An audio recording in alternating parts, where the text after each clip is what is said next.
I think in terms of when we're looking, obviously the chance we're heading into, or if not, maybe we already are in a recession. Without trying to get too complex and delving into major areas, I think there's three key fundamentals that we believe are essential to a business definitely effectively planning through a recession, but probably also effectively planning generally to make sure that business can be successful. And most business owners start at the end point, and we need to have that in mind. But in our view, we need to start the other end. So the end point that we're going to work towards is actually developing a pathway towards financial freedom. The step prior to that is then having financial clarity, understanding, knowledge. And then the first step, the one that we'll talk about today, is financial control.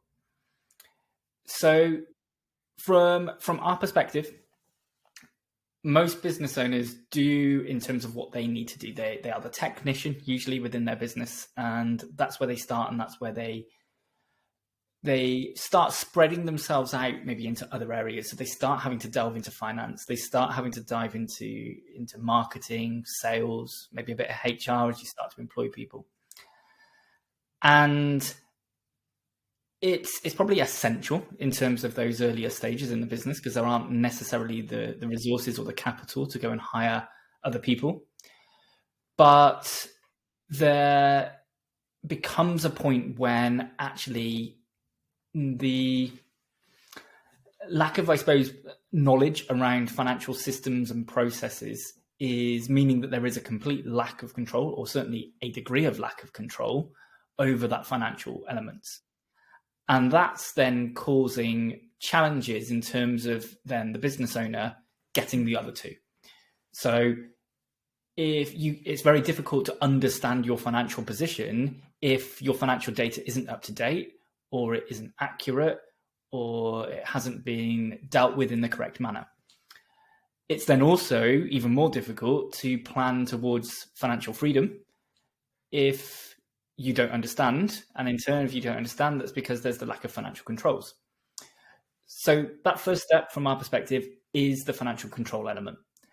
And we give it this label of financial control, but ultimately it's about having a robust process. Now, I'll give some examples of various sort of software and processes and things that you can use, but ultimately there are substitutes for any of them. So whilst I may mention particular softwares by name, that doesn't mean that others can't work as a substitute for them. Our preferred method is using Xero as a central hub. And what this does is gives an area where you can go and access your financial data in easy to read formats with a defined methodology and process that allows you to record it with automation helping you along the way. Don't necessarily believe all the hype that it's going to do all of your taxes and everything for you. Just artificial intelligence isn't quite that clever yet. And certainly the tax laws in the UK are too complex for that to be able to work currently.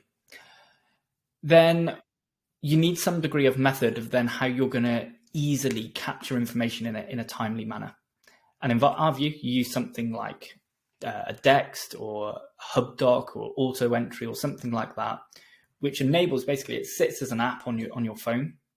And every time you buy something relating to the business and you have a physical receipt, you simply just take a photo and upload it. And that starts to read the information for you. If you've got a digital receipt or an invoice, you simply either upload it or just forwarded it to an email address for one of those systems.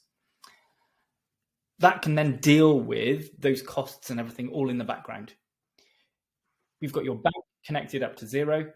And now realistically, all you've got to do is actually raise sales invoices. Or if you've got, I don't know, if you're like an online retailer and you've got, some kind of system, some e-commerce system, connect that up to Xero so that your sales are all triggering in.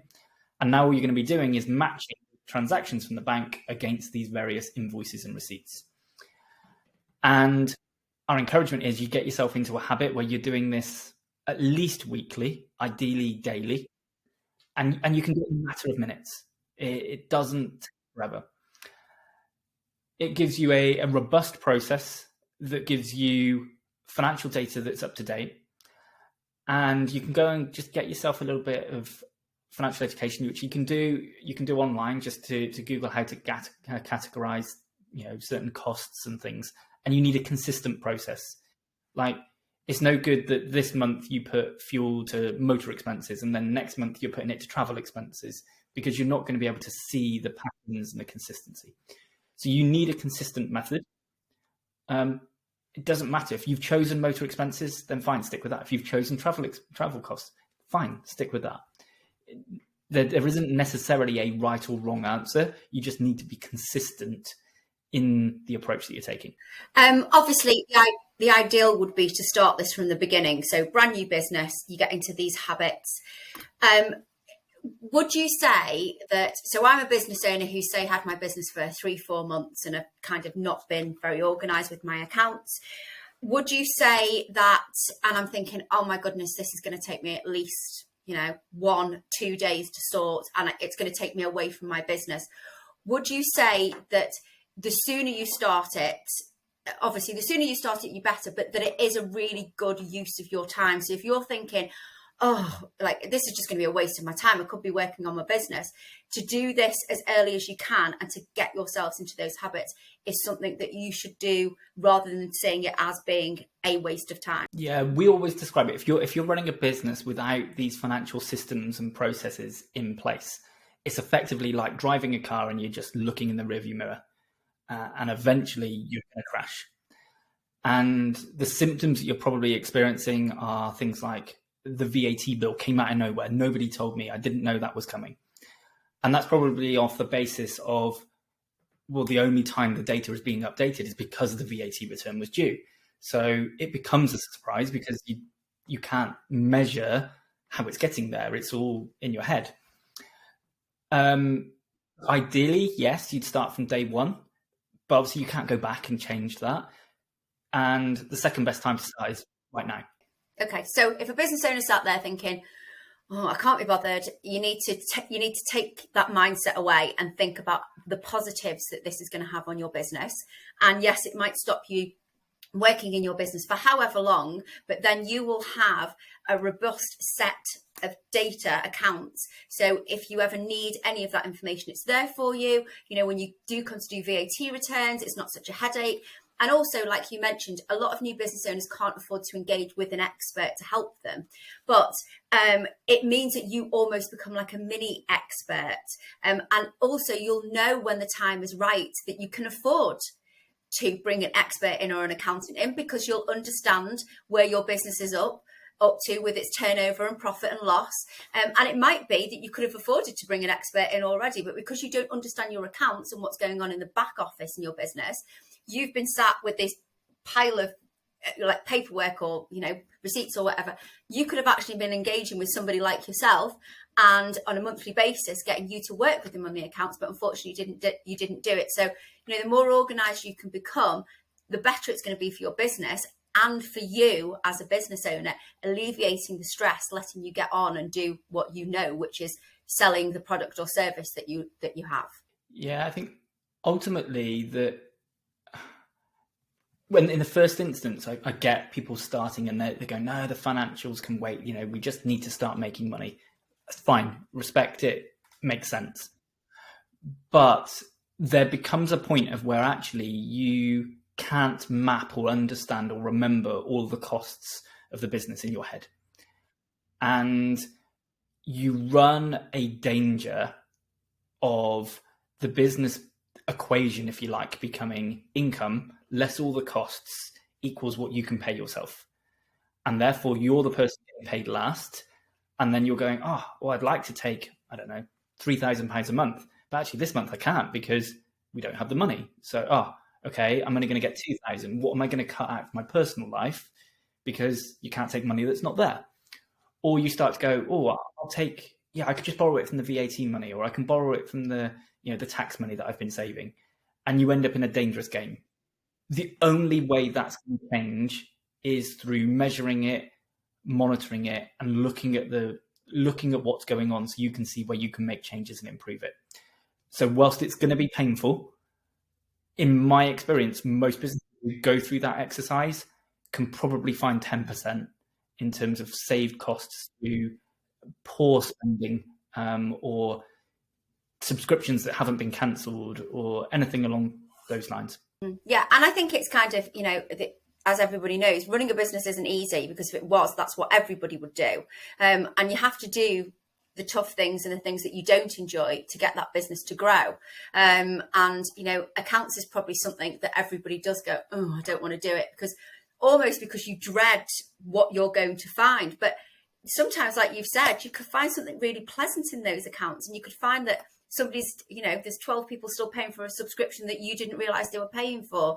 And I also think just the clarity it would give you, with regards to going home, not feeling as stressed, not worrying, knowing where you're up to. And if you're not in the position that you're in, and I know that we've spoken about this before, to take the emotion out of it, and think, how am I going to deal with this situation? So how, you've reacted to it going, oh my goodness, I wish I'd never done those accounts because I'm not in the position. But then it's how you respond to that. And I know you've said before, the response is very important about taking the emotion out and making a plan on how you're going to move forward. But if you don't know what's going on with your accounts, you can't ever make those plans. Yeah. We use a bit of an analogy, and it comes back to sport, and it goes, actually, would anybody really watch sport if there wasn't a scoreboard? Because actually the ultimate result of sport is to find out who's winning and who's losing. If you're not measuring the scoreboard for your business, which ultimately is the cash that business is able to generate for you, you've got no idea whether you're winning or losing.